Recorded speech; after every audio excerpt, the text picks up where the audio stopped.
vamos a iniciar la grabación para efecto también de que quede todo debidamente registrado y les sirva de utilidad a tus colegas precisamente para que puedan cumplir con el cometido de la semana 5 y de la semana número 6 como tal, ¿no? Porque también está en curso ya la semana 6, entonces definitivamente lo que se buscaba era un poco flexibilizar la actividad, pero también no perder un poco el ritmo o el seguimiento a la secuencia que tenemos de confección de actividades académicas.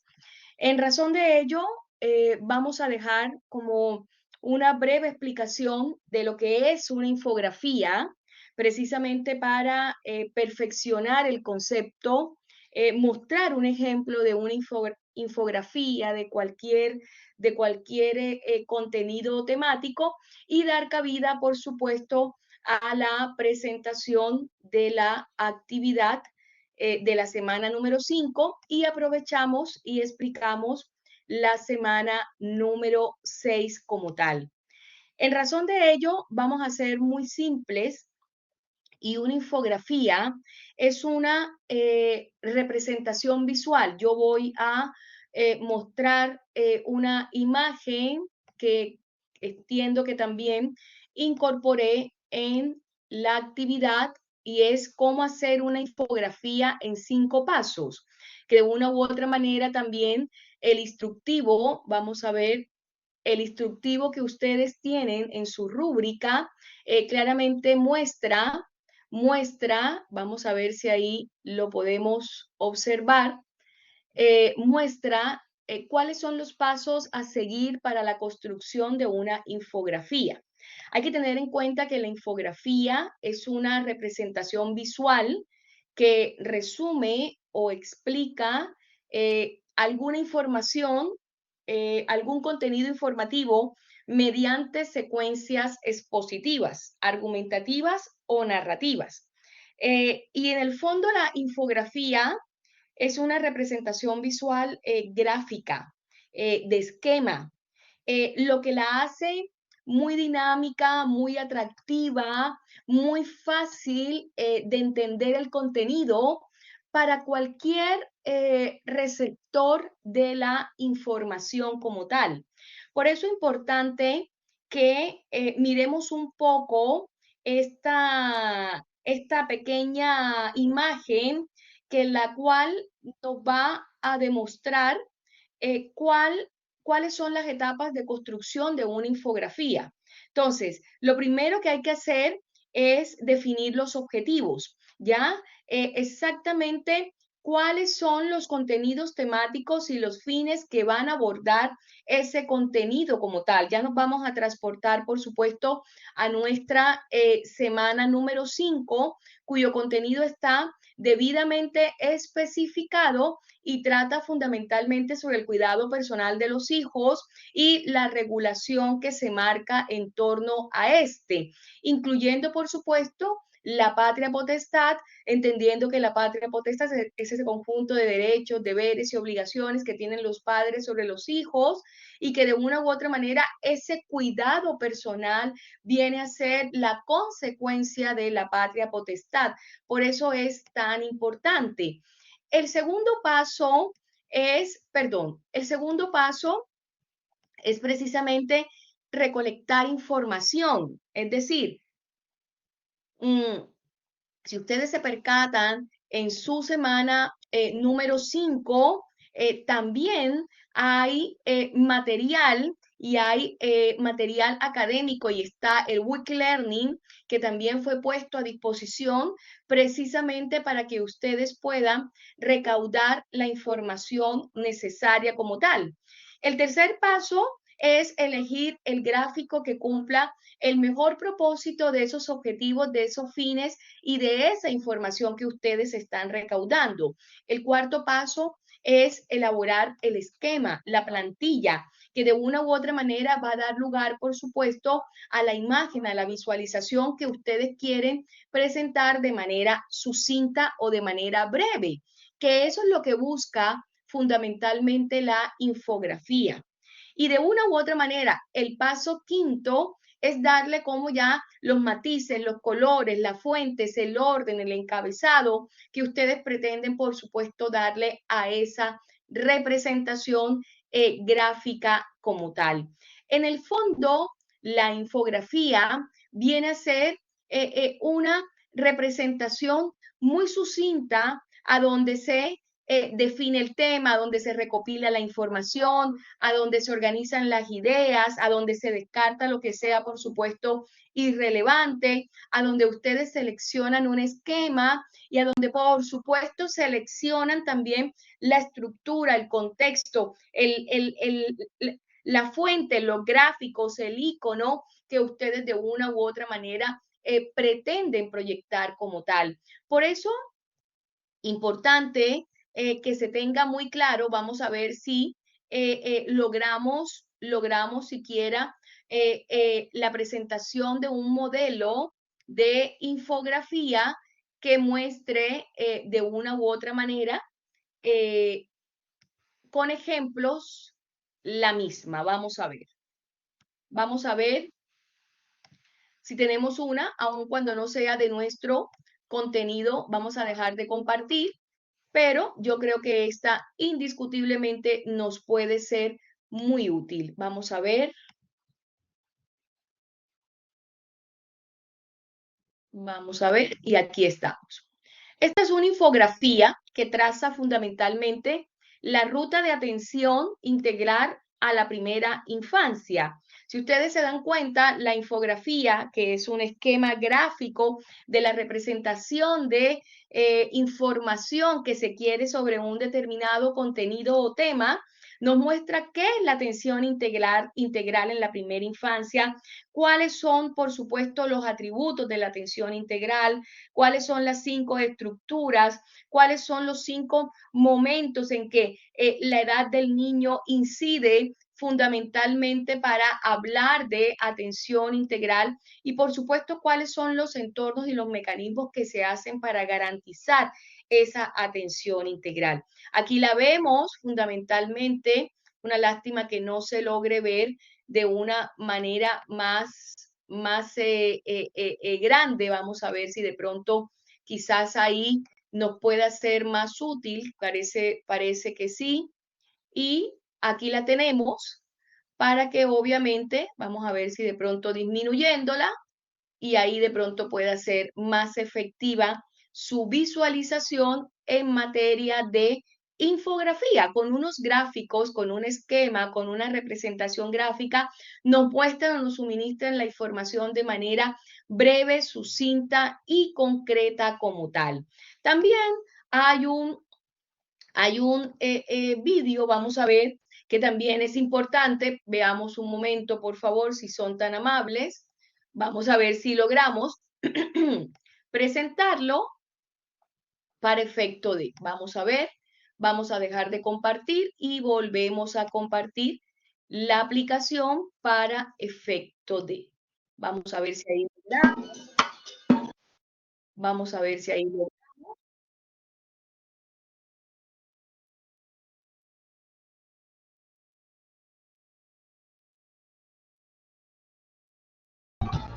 Ya, vamos a ver si ahí podemos lograr que es una infografía.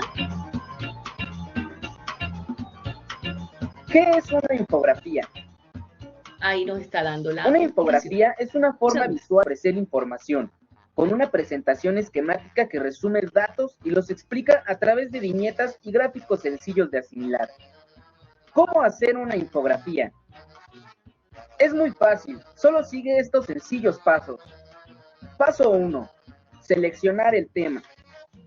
Revisa los ejes temáticos de nuestra convocatoria, realiza tu investigación con ayuda de tu asesor, busca información en libros, revistas o sitios especializados en Internet. Paso 2. Organiza la información. Esto también aplica para las imágenes o gráficos que vayas a poner en tu infografía, ya que de todo lo que investigaste debes seleccionar lo más importante o útil para presentarlo y hacer tu infografía más clara y ésta se entienda mejor. Paso 3. Jerarquizar. Ordena la información e imágenes conforme a importancia para ir de lo general a lo particular. Esto también te ayudará a relacionar la información, imágenes y textos, lo cual hará más fácil el diseño de tu infografía. Paso 4. Diseñar.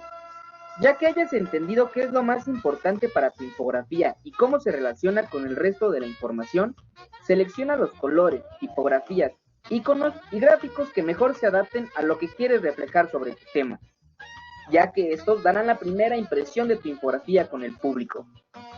En este punto, también decidirás cómo acomodar la información. Recuerda tomar en cuenta tu jerarquización y tratar de utilizar el espacio de una manera adecuada. Paso 5. Citar las fuentes. Recuerda que utilizar fuentes fiables te ayudará a que tu investigación tenga información de calidad y esto hará más fácil organizar la misma.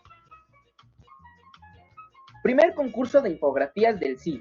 Jóvenes, identidad, mitos y realidades sociales.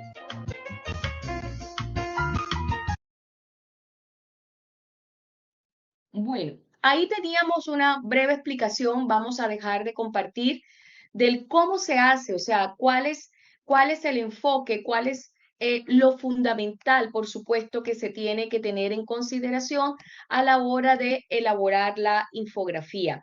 Si se percatan en su actividad, que reitero, excepcionalmente, el día de hoy, dado que estamos en receso académico y dado que hubo varias consultas referente a la construcción de la infografía, me pareció pertinente la conexión para efecto de que ustedes puedan tener las herramientas suficientes para que puedan dar lugar a la combinación de estos dos contenidos tan cruciales y tan importantes como es la patria potestad, como el concepto macro, y el cuidado personal, como el concepto micro.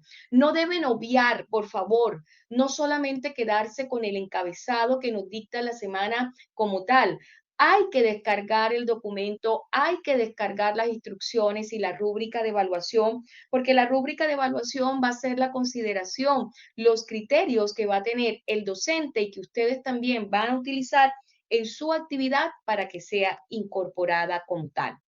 Ya eso fundamentalmente en lo que tiene que ver con la semana número 5. Yo quiero hacer aquí un detente, un stop y mirar si hay alguna pregunta, si hay alguna duda, para dar alcance, por supuesto, aprovechar la coyuntura y, por supuesto, dar lugar a la explicación de la semana número 6, que recuerden que al estar en receso académico, claramente también extendimos algunas fechas para que ustedes también puedan dar lugar a tener este descanso y por supuesto puedan dar lugar al cumplimiento de su actividad respectiva como tal. Por favor, preguntas sobre lo que refiere a la actividad sumativa de la semana número 5 como tal.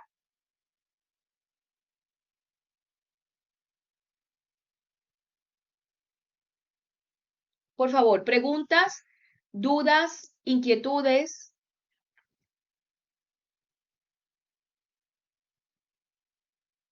Ya. Ya, perfecto, Elisa, muy bien. Y yo espero, Elisa, que con esto hayas fortalecido el concepto y, por supuesto, el interés mío es que hayas disipado toda duda. De hecho, un poco por la inquietud que tú planteaste fue lo que me motivó, lo que me llevó. Yo dije, no, vamos a conectarnos, así sea un breve, para poder, obviamente, clarificar, porque a mí lo que me interesa es que ustedes cumplan con los cometidos que están precisamente expuestos en cada semana como tal. Aún no he cerrado la semana número 5, así que muy posiblemente voy a agregar material, más material académico para que ustedes también tengan más herramientas y por supuesto nutrir la semana número 6 que todavía la tengo, permítanme el término muy coloquial, muy frágil todavía. Entonces, como le extendimos un día más, porque la entrega de la actividad sumativa final de la unidad número 2 está programada para el 27 de septiembre, entonces vamos a dar un poco a la explicación de la misma. Y la misma data fundamentalmente sobre lo que nosotros entendemos, por supuesto, como alimentos como tal, ¿no? O lo que también conocemos de más informalidad como la pensión de alimentos.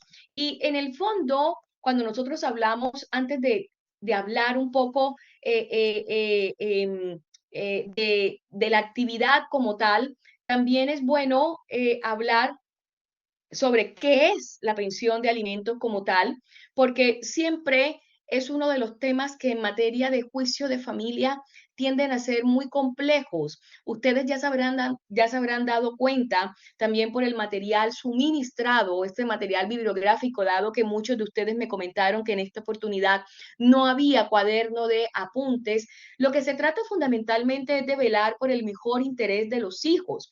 Uno de esos mejores intereses es fundamentalmente los alimentos.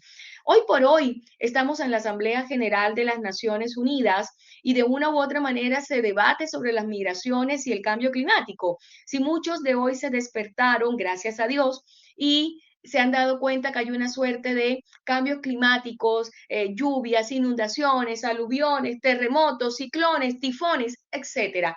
Todo eso incide fundamentalmente en que nuestros derechos fundamentales definitivamente ya van a estar trazados por la migración, por las guerras, por el cambio climático. Entonces, ¿por qué hablo de esto, profesora? Porque los alimentos es un derecho fundamental y en la medida en que también factores tan incidentes como es el cambio climático incidan, tengan injerencia en la vida de los seres humanos, en la vida de los niños, claramente el alimento o en su defecto, el hambre va a acechar. Entonces, por eso, cuando hablamos de alimentos y en consecuencia pensión de alimentos, es uno de los temas muy concurridos, muy complejos, muy debatidos, muy controvertidos, mmm, por ser un tema de altísima sensibilidad, ¿no? Y que obviamente hoy por hoy se ha fortalecido en nuestro sistema chileno con el Registro Nacional de Deudores como tal. Pero entonces la pregunta es, ¿quién lo pide? En qué caso yo lo pido? ¿Quién proporciona la pensión de alimentos como tal? ¿Qué es la pensión alimenticia? ¿En qué momento se reguló la pensión alimenticia? La pensión alimenticia en Chile está regulada desde hace muchísimo tiempo, desde la ley 14.908 que reguló fundamentalmente el abandono de familia, que ya no es hoy una regulación, ya no es una ley, ya el abandono de familia no es un constitutivo de una causal de, sin embargo, incide, influye, sí, pero ya no es un constitutivo, pero sin embargo la pensión de alimentos sí, o el derecho de alimentos, es una obligación que tienen los padres generalmente tras el divorcio o las separaciones, de entregar todo lo necesario para que el hijo pueda vivir normalmente. Esta obligación no solamente incluye alimentos, es decir, la fruta, la verdura, el pan, el arroz, no señor. Esto también incluye un concepto, o sea, la pensión de alimentos incluye vestimenta, salud, habitación, vivienda, recreación, enseñanza, aprendizaje, o sea, en el fondo es decirle al padre o a la madre que se le solicita, el niño necesita una suerte de acciones para vivir, para lo que se entiende vivir como tal, ¿ya? Y por eso es que ambos, o sea, cuando se demanda al padre, se le demanda es la porción que le correspondería en virtud de contribuir a los gastos de los hijos. Por eso es que cuando se habla de pensión de alimentos, lo fundamental es mirar o evaluar la capacidad económica del demandado. Entonces, Mucho se dice sobre la pensión de alimentos y su juicio, por supuesto. Ya veremos un poco más adelante que en materia de familia siempre van a haber dos juicios importantes, el juicio preparatorio o audiencia preparatoria y la audiencia de juicio. Pues bien, en la audiencia preparatoria también el juez siempre va a instar, a invitar a las partes a conciliar, a mediar, sin obviar de que para poder instaurar algún tipo de acción en materia de derechos de familia, la mediación es un requisito de procedibilidad, es un requisito obligatorio como tal. Y por ende, obviamente, esta mediación claramente tiene que estar dada para efecto de poder instaurar algún procedimiento de carácter judicial. O sea, es previo a la posibilidad de un juicio como tal. Si no se logra el acuerdo, pues lo que se indica es o se presenta un certificado de mediación frustrada en el cual habilita para demandar los respectivos alimentos a través del patrocinio de una demanda en el juzgado competente como tal. Yo siempre recomiendo que en materia de alimentos la presentación de la demanda sea asesorada por un abogado. Pues obviamente el abogado tiene mayor experiencia en la redacción, en confección de los hechos y las pretensiones que deben incorporarse en la demanda como tal. Y en el juicio de alimentos, que quizás sea uno de los corazones o de la información que yo les puedo proporcionar el día de hoy para la semana número 6, es fundamentalmente lo que se busca es probar el parentesco, por eso es que el proceso de filiación es previo a un proceso de alimentos, el nexo que hay entre el padre y la madre y el hijo, las necesidades del niño, la niña, ¿no? Cuáles son los gastos de alimentación, de educación, de recreación, de vivienda, de luz, de agua, de teléfono, de absolutamente todo, y la capacidad económica y patrimonial del demandado. O de la demandada. Esto, por supuesto, se hace a través de liquidaciones de sueldo, de las declaraciones de impuesto a la renta, si es independiente de boleta de honorario, antecedentes del patrimonio, declaraciones juradas, cualquier medio idóneo que pueda servir para ilustrarnos sobre la capacidad económica. Importante conocer de que en materia de pensión de alimentos, siempre el juez va a tutelar inmediatamente esos alimentos, por tanto, de primera instancia o de primera acción, lo que va a hacer es reconocer los alimentos provisorios. En el fondo, la pensión de alimentos o los alimentos se van a otorgar de inmediato para que ese niño no sufra la ausencia en el suministro de los derechos que le corresponde por ley como tal.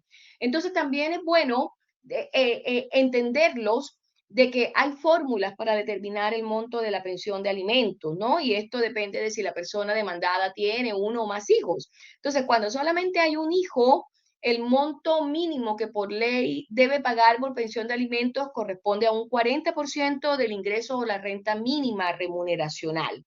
Ya esto desde la mirada del sueldo líquido. Si hay dos o más hijos, el monto mínimo que por ley debe pagar por concepto de pensión de alimentos corresponde aproximadamente a un 30% del ingreso mínimo remuneracional por hijo como tal. En ambos casos, la pensión de alimento nunca va a poder exceder del 50% del ingreso del demandado, porque obviamente también se debe asegurar, esto sonará un poco contradictorio, pero también es así, de que el demandado pueda satisfacer sus propias necesidades, entendiendo que aquí lo que también hay que relevar, por supuesto, son las necesidades del niño o de los niños como tal. Siempre me han hecho una pregunta que se me viene a la cabeza en este momento y es, ¿se puede pagar menos pensión que el mínimo? La ley establece unos montos mínimos de pensión de alimentos, ¿no? Inclusive algunos tribunales la fijan inclusive montos por debajo del mínimo. Ahí lo que se evalúa fundamentalmente por parte del tribunal como para dar una respuesta más acertada es que el demandado a veces no es capaz de cumplir con el mínimo, ¿ya? Porque hay una situación de orden precario, una situación financiera de orden precaria. Entonces, lo que se busca en el fondo es intentar satisfacer lo más que se pueda respecto de estos montos que se han establecido por la ley como tal, ¿no? Fundamentalmente en lo que tiene que ver, por supuesto, a pensión de alimentos como tal. Entonces, es un poco la tarea que nos atañe para la semana número 6. Y la semana número 6 es muy de indagación, de búsqueda. ¿Por qué? Porque nos dice, busque 3 casos de la vida real de la cual se desprendan las siguientes características: requisitos para el pago de alimentos, la forma en que los tribunales de justicia establecen alimentos y las medidas de apercibimiento al no pago de alimentos previstas en la legislación chilena. Vamos a descargar el instructivo para que vean exactamente cómo se va a desarrollar la tarea como tal. Vamos a lograr, a ver,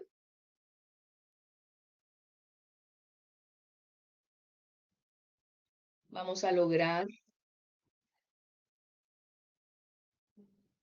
y aquí la tenemos. El trabajo es de carácter individual. Indiscutiblemente hay que dar lugar al enlace, y yo también voy a colocar material agregado para que ustedes también puedan tener las herramientas suficientes. Y en el fondo es apelar a la web para que ustedes busquen 3 casos que se relacionen con el pago de alimentos, la solicitud de pensión de alimentos y las consecuencias por el no pago. Por ejemplo, yo voy a hacer un ejemplo eh, eh, para colocarles como un ejemplo de referencia como tal. Permítanme un segundo, a ver si yo puedo lograr mi cometido con ejemplo y que sea más fácil para ustedes. Ya, vamos a ver. Vamos a ver, voy a dejar de compartir la presentación para dar alcance al ejemplo que tengo como tal. Por ejemplo, creo que es muy conocido, Franco Parisi y su deuda por pensión de alimentos. ¿Ya? Aquí, inclusive, las 3 características pudiesen darse, ¿no? La solicitud de pensión de alimentos, el reconocimiento de pago de pensión de alimentos y el incumplimiento de pago de pensión de alimentos. Esta es una noticia. Por favor, agradezco que este es solo un ejemplo. No esperaría, apelo más a la iniciativa de ustedes y, por supuesto, no se vaya a hacer un referente, sino más bien esto no se tome como una acción a incorporar dentro de la actividad, sino que se tome como una acción de carácter referente. En el fondo es la primera acción que ustedes tienen, por supuesto, que realizar. Esa búsqueda que de una u otra manera indaga el pago de pensión de alimentos, la solicitud de pensión de alimentos y el incumplimiento de pensión de alimentos. También hay que tener en cuenta que cada instructivo tiene una suerte de instrucciones y aspectos a tratar.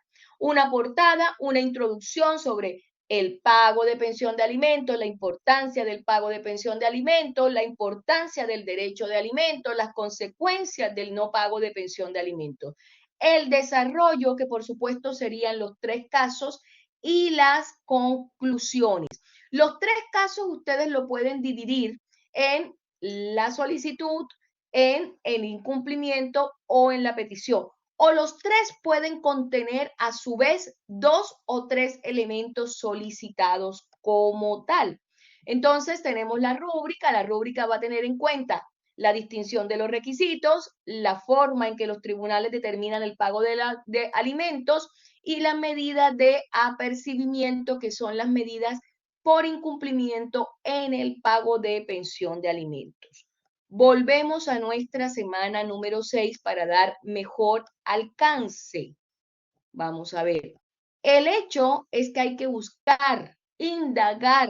Yo les puedo suministrar las herramientas académicas para que ustedes puedan conocer más a profundidad sobre el derecho de alimentos. Pero la búsqueda de los 3 casos de la vida real, es decir, de la construcción que ustedes van a hacer, ya sea a partir de la búsqueda en la página web o de la construcción por referentes de amigos, de vecinos, de vida, que han visto cuando no se cumplen los requisitos para el pago de alimentos, que han visto cómo los tribunales fallan sobre la pensión de alimentos y que han visto sobre las medidas que se dan frente al incumplimiento en el pago de pensión de alimentos como tal.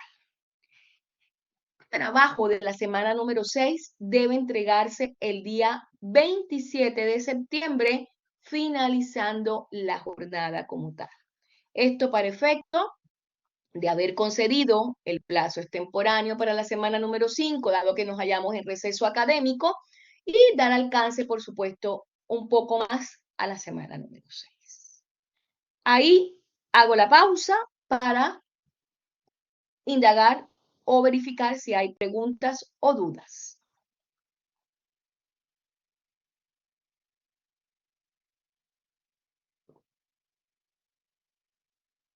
Preguntas, dudas, inquietudes, por favor. Perfecto.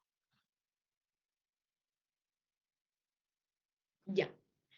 Bueno, entonces, señoras, muchas gracias por su atención. Vamos a dejar a disposición este enlace. De todas maneras, yo también voy a nutrir de inmediato la semana número 6. Va a quedar a disposición esta grabación para efecto de, y por supuesto, cualquier duda o inquietud, absolverla a través del foro de consultas para estar, no, nada que agradecer, Elisa, por el contrario, tú movilizaste esta sesión y parece que tuvimos éxito por lo nutritiva y por lo necesaria de ella. Entonces, les deseo un bonito fin de semana, un feliz 18, chico, y bueno, nada, a seguir descansando porque la semana entrante se viene con toda la intensidad del caso. Un saludo cálido para todas. Cuídense. Chao. Gracias, Carolina. Muy amable.